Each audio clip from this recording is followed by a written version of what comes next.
تئاتر اکادمی درامایی به نام لاهوتی،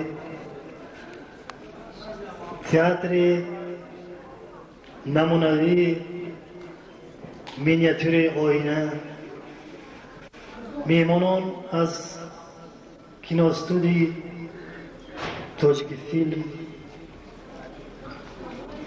از لطف و مرحمت شما، از احترام خاصه شما نسبت به صنعت دراما و مسحکه اظهار تشکر میکنم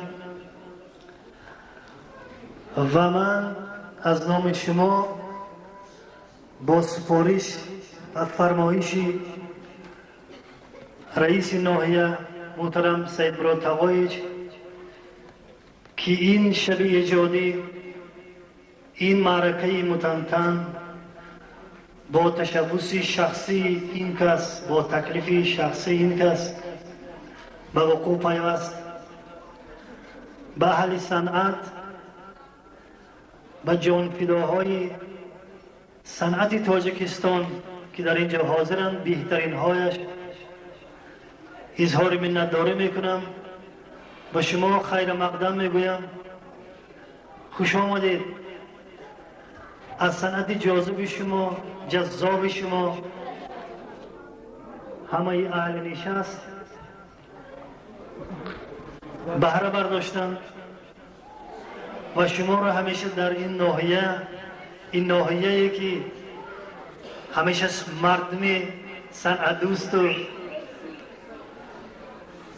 مردم شعر دوستند خیر مقدم میگویند و همیشه شما را انتظارند.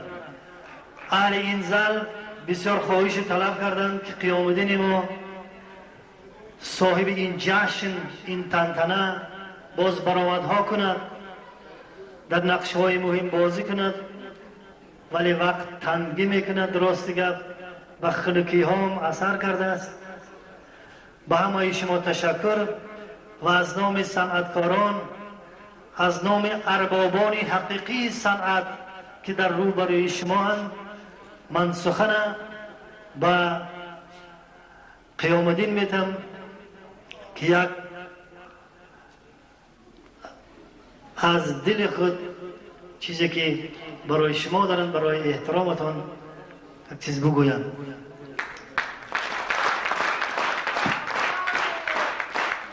دوستان مهربان، خویشان، همان، هم دیاران، هم وطنان، هم خونها، عموما آنهایی که امروز وقتی غنیمتی خود را دریغ نداشته به این تالار آمدید، یک کلمه گپ میگویم، چون که گپ ها گفته شدن، ما گپ در دل نگاه میداریم. برای همه شما هزار رحمت، مهمانای عزیز خوش آمدن.